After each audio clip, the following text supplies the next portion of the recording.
Hello everyone, welcome to the A&B channel. Now let's dive into episode 3 of the series Solo Leveling. Sung Jin-Woo suddenly woke up in a hospital bed, struggling to comprehend his survival. His legs were intact, and the stab wound in his chest had vanished, making him question whether everything had been just a dream.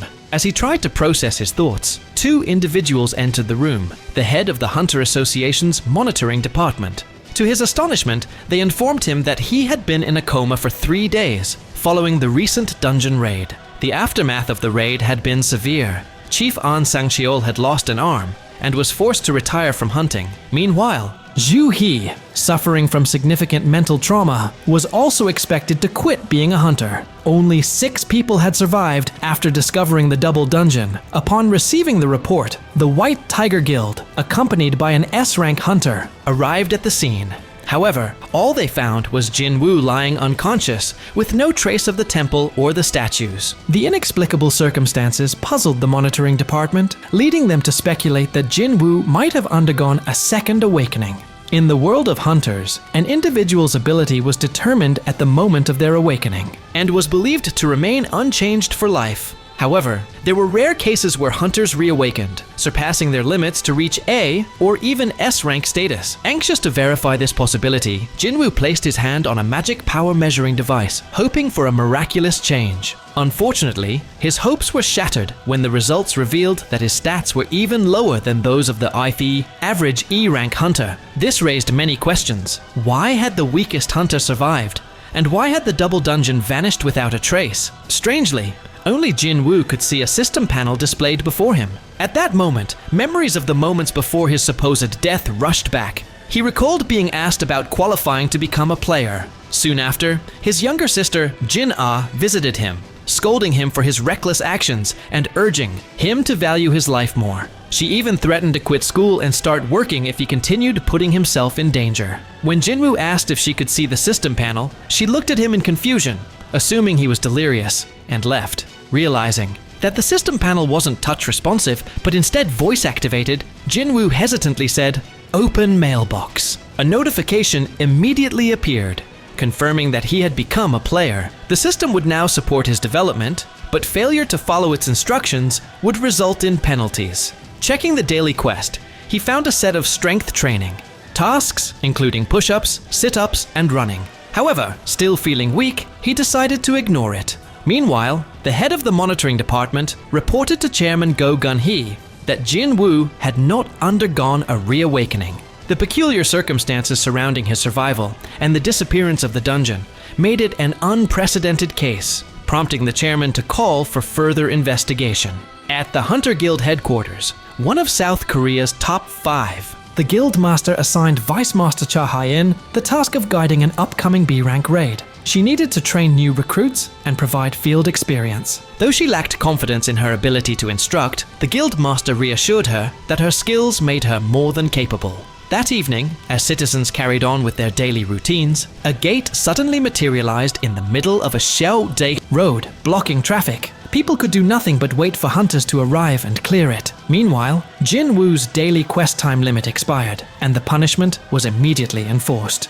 A violent tremor struck, knocking him to the ground. When he opened his eyes, he found himself in a vast desert. Behind him, a grotesque venomous desert centipede emerged. His punishment task was clear: survive for 4 hours. Back at the hospital, nurses searched for Jin-Woo, but he was nowhere to be found. Unbeknownst to them, he was frantically running through the endless desert. It turned out there wasn't just one centipede, but an entire swarm hunting him. After 2 grueling hours, drenched in sweat and gasping for air, he continued to push forward. With only 10 seconds left until the punishment ended, a centipede lunged at him. At the very last moment, the countdown reached 0, and Jin-Woo was instantly transported back to his hospital room, lying on the floor and struggling to catch his breath. The next day, he had fully recovered and was discharged from the hospital. Upon hearing the news, Ju-hee brought a basket of flowers to visit him, but overheard the nurses whispering about his unusual behavior. Despite his previous severe injuries, he had been running daily, ignoring all attempts to stop him. Saddened, Ju-hee quietly left, feeling that Jin-Woo was now different from her, a person who was mentally broken and uncertain about continuing as a hunter. 4 days had passed since he awakened, and with each completed daily quest, Jin-Woo received 3 rewards. The first was a full recovery, instantly eliminating his fatigue. The second was attribute points that he could allocate as he wished, and he chose to increase his muscle strength. However, speaking to himself in the hospital courtyard about stat allocation earned him some strange looks from passers-by. The final reward was a random box. For days, the items he received were trivial: pens, band-aids, and other insignificant objects. But this time, he obtained a key, a teleportation key to a dungeon instance usable at exit gate number 3 of the station.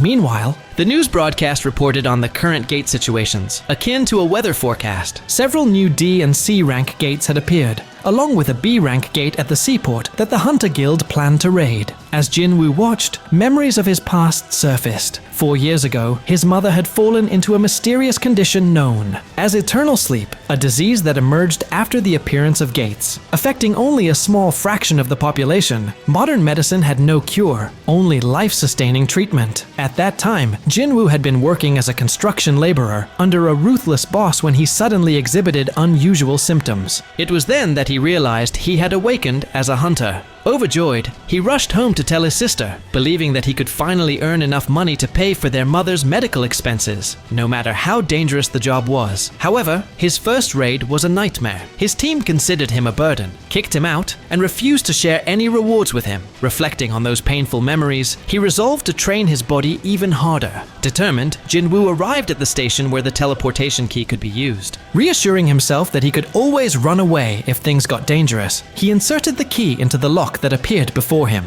The moment he stepped inside, the door locked behind him, sealing his only exit. Realizing he had no choice, but to defeat the dungeon boss, he braced himself. Unlike normal gates, this dungeon existed in a separate dimension, meaning no one outside could see or sense it. The eerie, ancient atmosphere unsettled him. Suddenly, 3 goblins appeared in front of him.